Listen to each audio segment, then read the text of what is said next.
But first, here at 6 o'clock and new tonight, Governor Gavin Newsom has vetoed a controversial bill that would have helped undocumented immigrants purchase homes in California. Our Capitol correspondent Eitan Wallace was with the governor this afternoon and has more on why he rejected the legislation. Felt it was unnecessary. Governor Gavin Newsom defending his decision to veto Assembly Bill 1840. It would have allowed undocumented Californians looking to buy their own home to apply for the state's first-time homeowners assistance program. Per the program, qualified applicants could receive as much as $150,000 in state-funded down payment assistance. Several Democratic lawmakers had hoped the governor would sign it. This is a common-sense bill that allows individuals, many of whom were essential workers during the COVID crisis, to be able to get in line and hopefully buy their first home. But in this veto message, Newsom expressed fiscal concerns with the bill, noting the legislature had not appropriated any money for it amid the state's challenging budget situation. It was expanding eligibility to a program that had no money. It seemed rather curious to me. So felt it was unnecessary. Completely consistent with prior vetoes along the similar lines. Republicans weighing in. It is bad public policy. So I was excited and pleased that the governor vetoed this bill. What do we want? Reparations! What do we want? On the issue of reparations for descendants of enslaved Black Americans, it's been less than 1 week since Assembly members with the California Legislative Black Caucus took heat for refusing to take up a vote on 2 reparations-related bills. The first bill would have created the California American Freedmen Affairs Agency in charge of overseeing the reparations process in the state. The second bill would have created a reparations-related fund. Boy, oh boy, oh boy, oh boy, oh boy. So we got to talk about Gavin Newsom, who seems to be trying to run for president in 2028. Okay, this guy seems to be leaving the door open to running for office. Maybe he believes that Trump will win. I'm not entirely sure, because he's making moves that are really pissing off the activist base of the Democrat Party out there in California. The first move that we have to talk about is Gavin Newsom vetoing the down payments for illegals. Okay, California had a bill that was going to help first-time home buyers get a home by giving them a state-funded loan. Okay, and the Democrats ultimately decided that, you know what, this bill is not insane enough. Let's make it even more insane and expand eligibility of this program to illegal immigrants as well, right? And Gavin Newsom decided that, you know what, even this is too extreme for me, because he decided to veto the bill. And the reason why he claimed that he vetoed the bill is not because it's a stupid idea to pay people with taxpayer dollars to buy homes, because if your goal is to decrease the cost of housing, right, to make housing more affordable, you're not going to do that by giving people government funds to buy houses. You're just going to make housing more expensive. That's what you're going to do overall. Okay, so it's not that. Okay, it's not because in principle he disagrees with the idea of illegals getting access to these funds. No. It's because of the budget. Okay, well, they tried to expand the program and we don't have the budget for that type of expansion, right? That is the rationale that Gavin Newsom used. However, he did not speak out about how it is wrong, right? Just on principle to give illegals money, taxpayer funds to buy homes, right? He didn't say anything about that. Well, the reason why is because he agrees with it, right? He agrees with this type of extreme policy, except the problem is that if California passes a law like this, okay, and Gavin Newsom signs off on it, who is somebody that is seen as a leader of the Democrat Party. I mean, this guy was a major surrogate for the Biden administration just a year ago. And this is why a lot of people believe that he was going to be the candidate to replace Joe Biden, because they rolled him out before they rolled out Kamala. But anyways, because of his status in the Democrat Party, if he signs this bill, basically that creates an opportunity for Republicans to point the finger at California and Gavin Newsom and say, hey, this is the direction that the Democrat Party is headed in, right? This is what they believe. This is what they want to do. And California is a representation of that. Also, consider the fact that Kamala Harris is a politician from California. She was a senator in California. She was the state attorney general. She was a prosecutor in San Francisco. So it's almost like, okay, well, it's reasonable to assume that Kamala Harris has San Francisco, California values, right? Progressive values, okay? Tom Cotton keeps saying liberal. Liberal is not an accurate way to describe it, okay? Somebody needs to send a message to Republicans. Listen, your language, okay? You got to tighten it up, okay? She is a progressive. I mean, in my opinion, I think she's really a communist. But, you know, hey, that's neither here nor there. The reality is that she's a Democrat from California, and anything that Democrats do at this point in time before the election, if they do something extreme like this, it's going to be an indictment on Kamala Harris, right? The Republicans will be able to say, hey, this is what Kamala believes in, and they will be correct. But don't fall for the okie doke here from Gavin Newsom and believe that, well, Gavin Newsom isn't that extreme, right? He's not that progressive, okay? These are just the Democrats at the local level that are extremists. No. He believes in this, right? He definitely thinks that illegals should get taxpayer funds to buy houses, okay? Just listen to what he says, or more importantly, what he doesn't say, right? The fact that he didn't speak out against it in principle tells you everything you need to know about how he agrees with it, right? He's just saying, now is not the time, right? Now is not the time. We can't do this right now. You're going to hurt Kamala. You're going to hurt the Democrats across the country. We're going to veto this. But speaking of the okie doke, okay, we got to talk about the so-called black activists demanding reparations, getting hoodwinked, led astray, run amok by the black Democrats, the black caucus, and Gavin Newsom. Because not only did he veto the housing funds for illegals bill, but he also silently vetoed the reparations bill that would have established a fund, actually put some money behind reparations in California for black people, okay? And that has caused the black activists to lose their mind, right? They basically are finding out how the Democrat Party actually operates, that all these promises that they make, they don't actually plan on executing on these promises. They don't want to do the things that they claim they're going to do. They just tell you that in order to get your vote. And then once they get your vote, they're done with you, right? And the Democrats played this game right in front of the black activists' faces because they decided to keep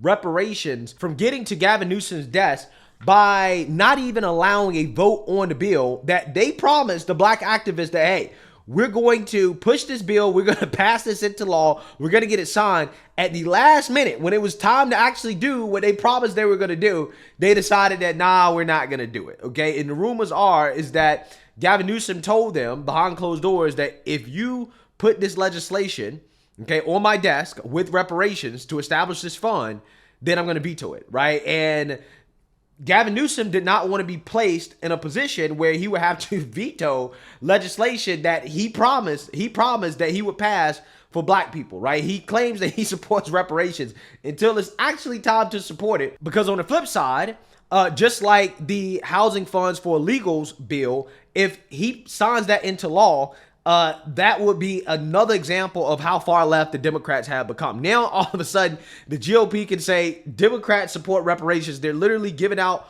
reparations. They're giving out taxpayer money based off race. And that would cause a massive revolt against Democrats in California and across the country, right? So Gavin Newsom is playing politics here, okay? And he basically avoided having to make a tough decision publicly, like on the record, by using the black caucus and basically demanding that, hey, do not bring this bill to my desk. I'm going to veto it. And the black caucus members, who also, by the way, are supposed to be pro-reparations, we're fighting on behalf of black folks, when it came time for them to fulfill their promise to black people, they folded. They folded to the white man, Gavin Newsom, right? So I actually want to react to Gavin Newsom talking about this situation because he's basically going to lash out at the activists and to blame them. They're the problem because they just wanted Democrats to do what Democrats promised they would do. Demonstrators. Hold on. While we're on this subject of bills, I just want to know, what did you know about the bills not being brought to the floor? The two critical reparation bills, Senate Bill 1403 and Senate Bill 1331. Forgive me, because there's over 1,000. I'm not very good at the numeric, but okay, we'll talk about the agency. Yeah, I know a little bit about that. What I do know is you had added some amendments to Bradford's desk on August 26th. As it relates, well, hold on. We work with the legislature throughout the legislative process on amendments.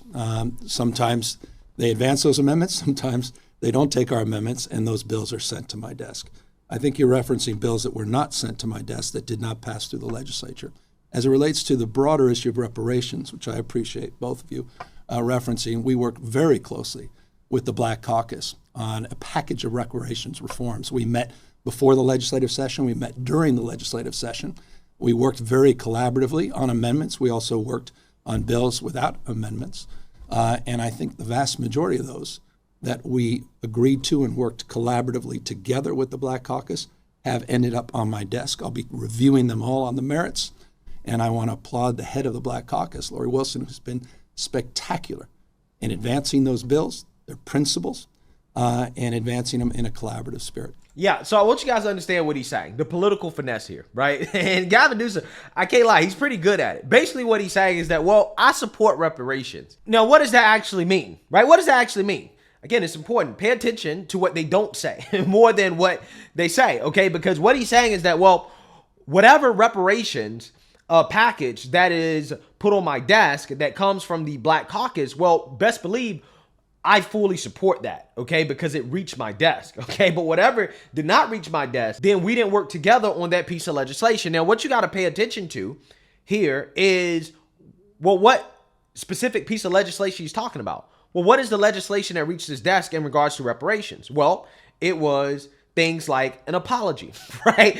Basically, a nothing burger, right? Things that don't actually do anything, okay? It was an apology, stuff like that. What didn't reach his desk, okay, were the reparations bill that would actually fund it, okay? That would actually put some money out there, okay? That would actually set up an organization that is responsible for overseeing the reparations process and how things are paid out and facilitated. No, the actual real things. No.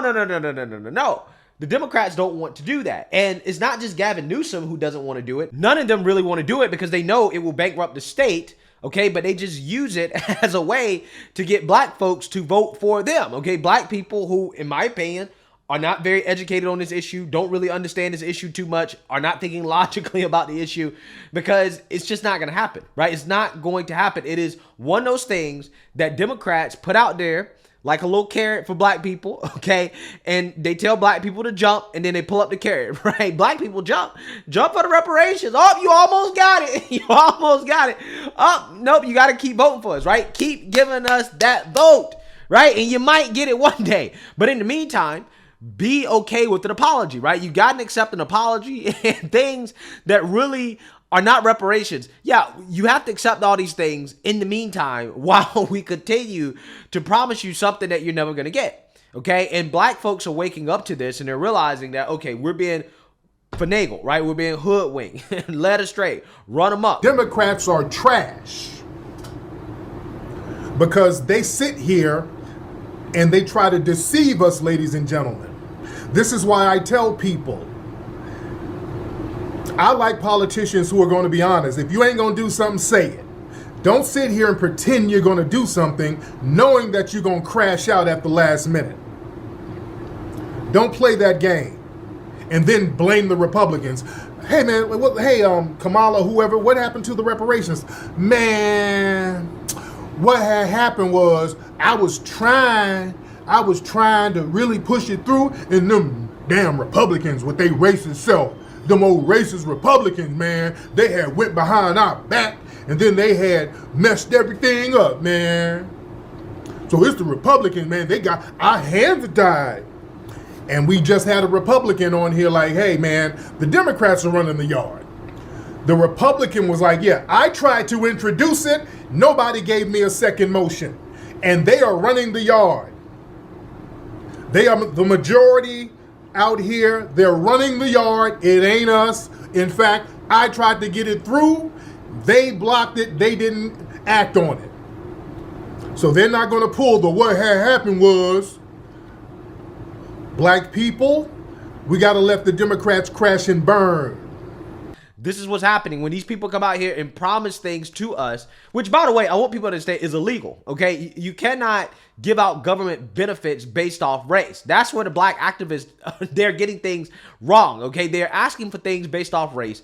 Yes, some of them are trying to delineate and to say, oh, well, it's about, ancestors of freedmen and stuff like that. But again, they're going to have a hard time getting around the race stuff, right? Regardless of what they do. They don't understand that Democrats know there are a lot of legal hurdles to actually giving out reparations.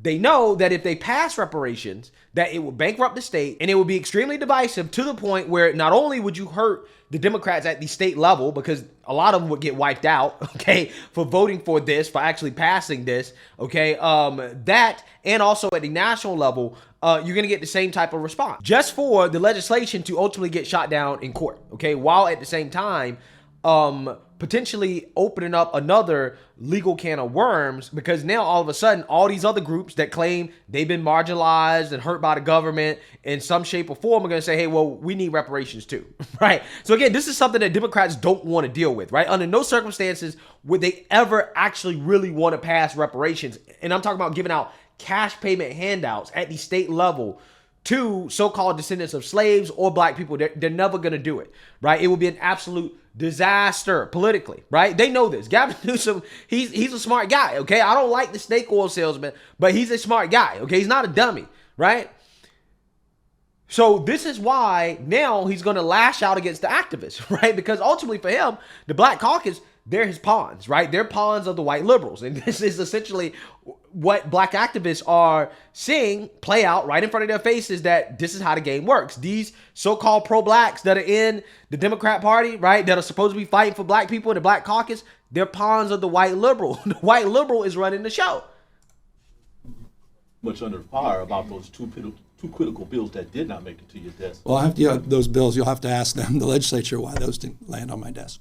Did you tell the Black Caucus that you would veto the Reparations Agency and Reparations Fund bill? I didn't talk directly to anyone about those two bills as it relates to the. I didn't talk directly to anybody, right? Listen to how these people talk. Their language is very intentional. I didn't talk directly to anybody, but somebody in his office may have talked directly, right? Somebody on his team may have put out a little birdie. Hey, if you pass this, Gavin gonna veto, right?